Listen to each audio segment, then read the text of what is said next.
હીરાબેનની નિર્વાણ તિથિ નિમિત્તે એમના પરિવારે ભજન સત્સંગ અને સંતવાણીનું આયોજન કર્યું છે. ખૂબ ધન્યવાદ કહેવાય. આપણે એમનો આભાર માનીએ કે આપણને બધાને આમંત્રણ આપ્યું, એકાબીજાને દર્શન સત્સંગનો લાભ અપાવ્યો, એટલે એમનો ખૂબ આભાર. સંતવાણીના કાર્યક્રમમાં બધા સંતો મહંતો પધારેલા છે. અમારે અજમલદાસ મહારાજ સિધાડાથી સાહેબ પણ પધારેલા છે, મહેમાનો પણ પધારેલા છે.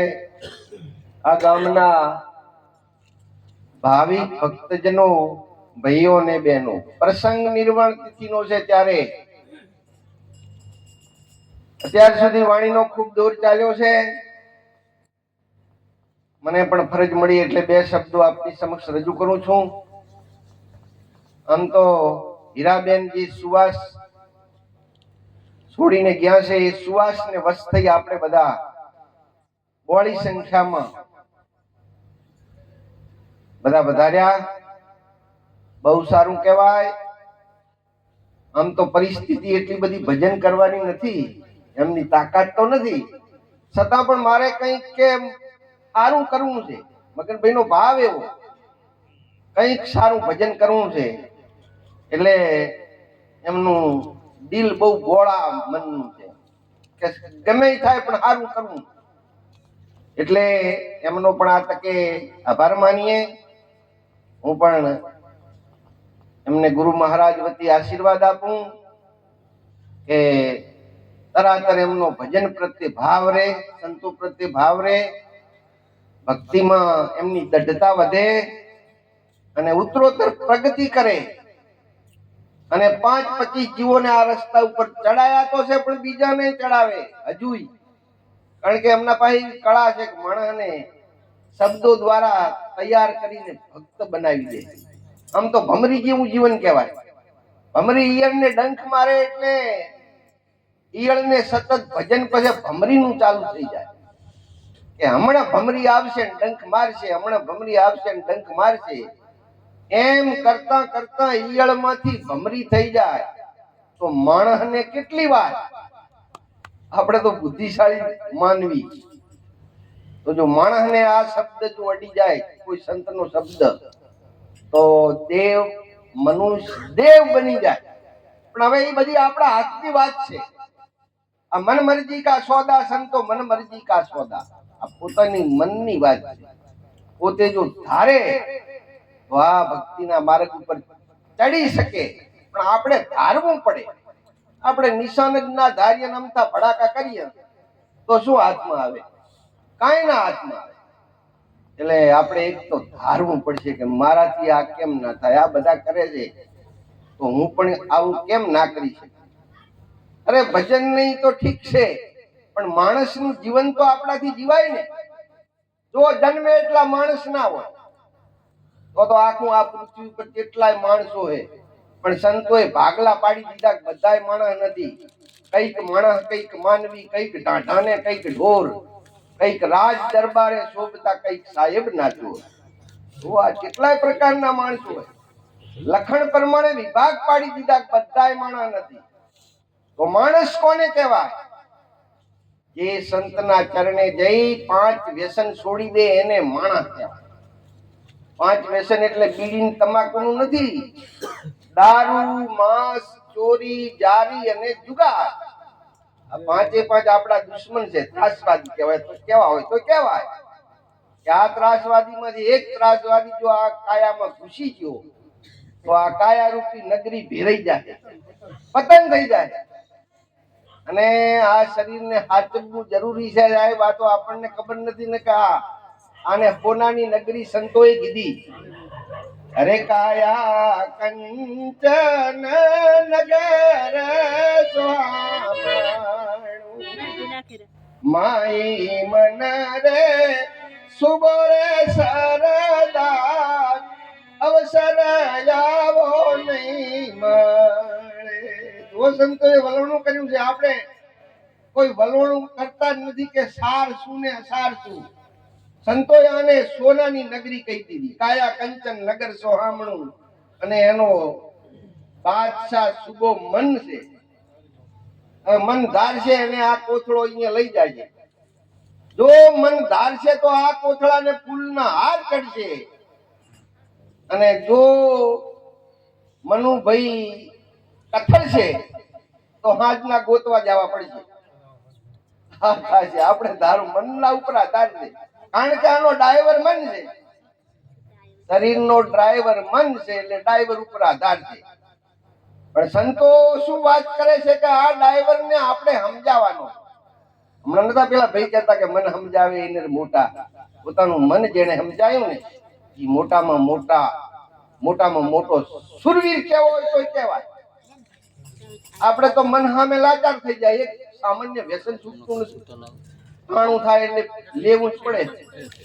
બીડી કે તમાકુ જે કઈ લેતા હોય એટલે આપણે આ લાચારી નથી ભોગવવી. આપણે મનનું આપણું કીધું મન કરે એવું કરવાનું છે.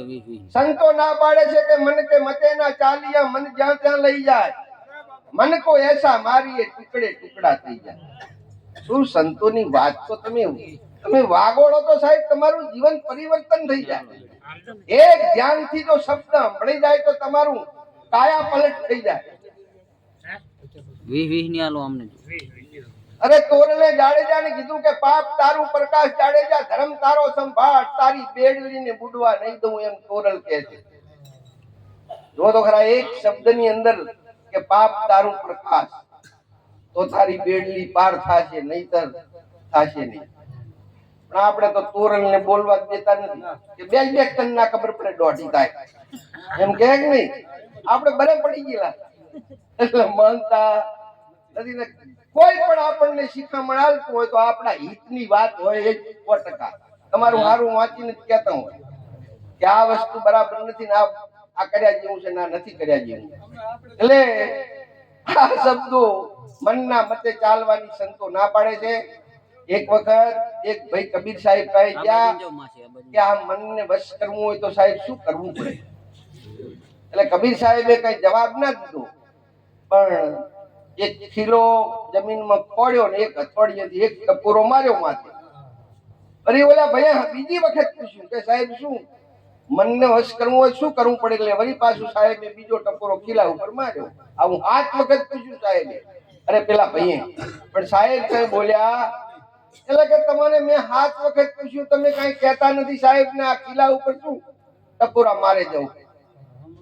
કે તને ખબર નહીં પડતી આ શું થાય? આમાં સમજાય કે ચઈ તો શું કરવું પડે મનને વશ કરવું હોય તો તારે મનને વશ કરવું હોય તો તારા મન રૂપી ખીલા ઉપર સંતોની શબ્દોના હથોડા ખાવા દેવા પડશે. નક્કી આ તો મીરાબાઈ ને કીધું ના નરસિંહ મહેતા ને કીધું ના આપણે માથે લીધા વગર મટે એવો રોગ છે. એટલે માથે લઈને દિવીસ પાછું વળી જવાની જરૂર છે. પણ અમુક તો કે અમારે રિવીઝ ચેર જ નથી. શું કરો એનો ઉપાય રિવીઝ થવાની જરૂર છે, પાછું વળી જવાની જરૂર છે. એટલે આવી બધી ઝીણી વાતો છે. આનો ભેદ સંતો પાસે જાય તો મળે ને કે સંતો સિવાય આની આટી ઉકલે એવી નથી સાહેબ. અરે સાડા કણમણ સૂતર ગુચવાણું એનો હાથ ના લાગે તાર. શું કરે બુદ્ધિ બાપડી જેના ઘટડામાં ઘોર અંધકાર. જ્ઞાની સદગુરુ વિના આ 3.5 મણ ઉતરશે કોથળો, આના અંદર આપણો તાર નથી મળતો. હાથ મારા, પગ મારા, આખું શરીર મારું, પણ મારું કેનારો ક્યાં છે એની તપાસ કરવાની. અને એની તપાસ જ્ઞાની સદગુરુ વગર થશે. ગુરુ હતા જગતની અંદર ઘણાય સાહેબ, પણ સતગુરુ ગોતવાની જરૂર છે. સતગુરુ એટલે સતને ઓળખાવે.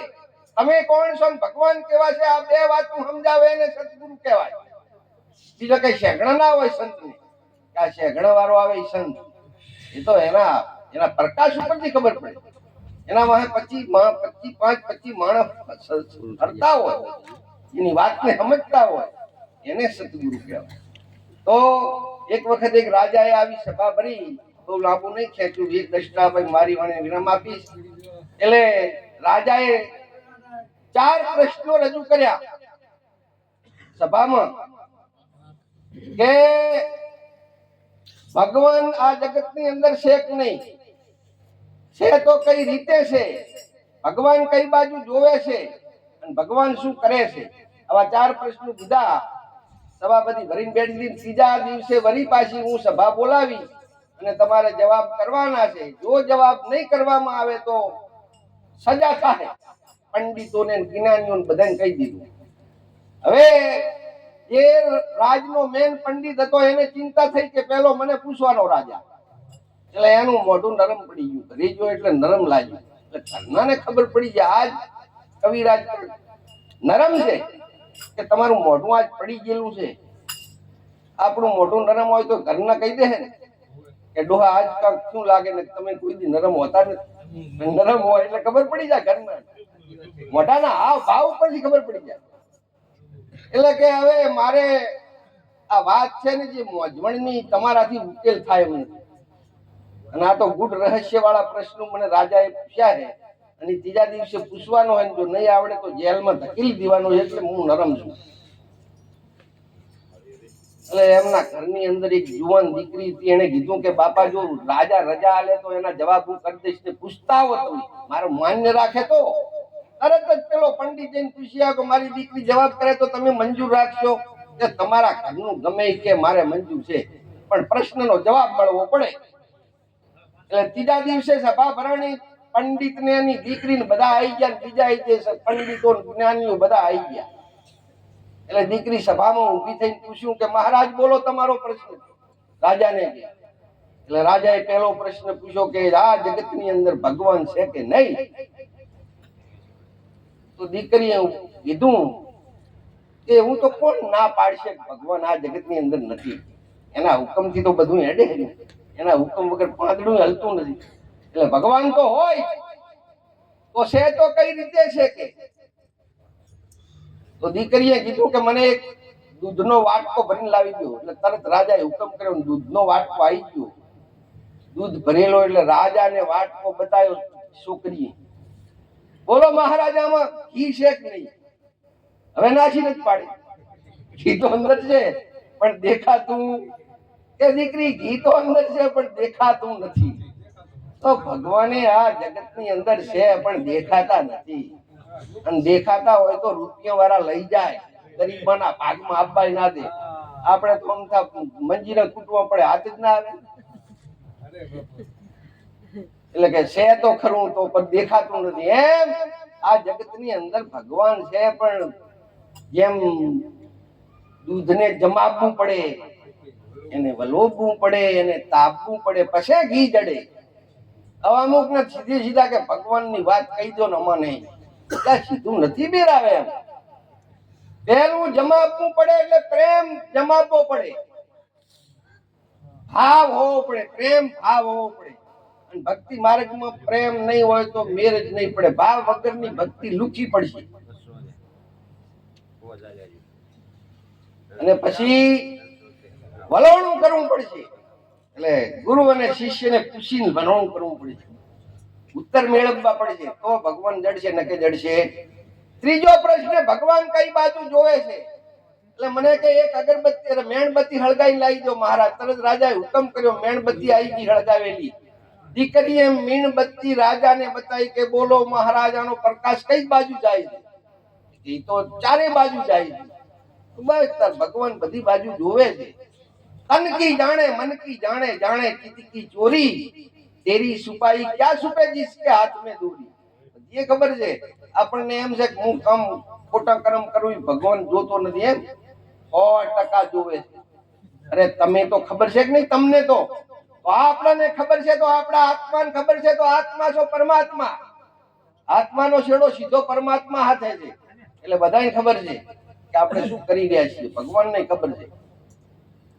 એક વખત એક ગુરુએ 2 શિષ્યો હતા. એમને એક એક ફળ આપ્યું અને કે કોઈ ના ભારે અહીંયા ખાઈને આવતા રહો.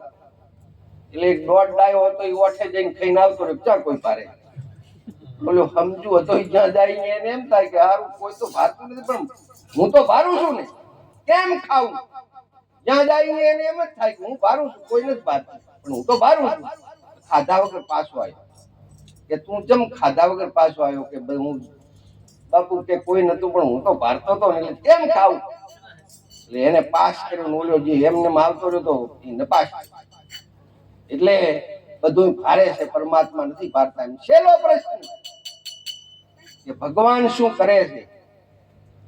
એટલે દીકરીએ કીધું કે હવે આ પ્રશ્નનો જો ઉકેલ કરવો હોય તો આ જે બેઠક આપણી બેયની ફેરવવી પડશે. પૂછનારો ક્યાં બેઠો હોય ને જવાબ આપનારો ક્યાં હોય. જવાબ આપનારો તો ઊંચા આસને હોય અને પૂછનારો સામે હાથ જોડીને ઊભો હોય. એટલે તરત જ રાજા તો વિવેકી હોય ને, તરત જ ગાદી ઉપરથી ઉતરી ગયા, સામે ઉભા રહ્યા અને દીકરી આવી ગઈ સિંહાસન ઉપર. એટલે પછી કીધું રાજાને કે હવે તમને ખબર પડી, આની જવાબ મળી ગયો કે ચોક કરું. કે ના દીકરી, જવાબ મને મળી ગયો કે હાલ હું રાજા હતો પણ હાલ રાખ થઈને સામે ઉભો. ભગવાન આ કરે છે, રાજામાંથી રાખ કરી દે.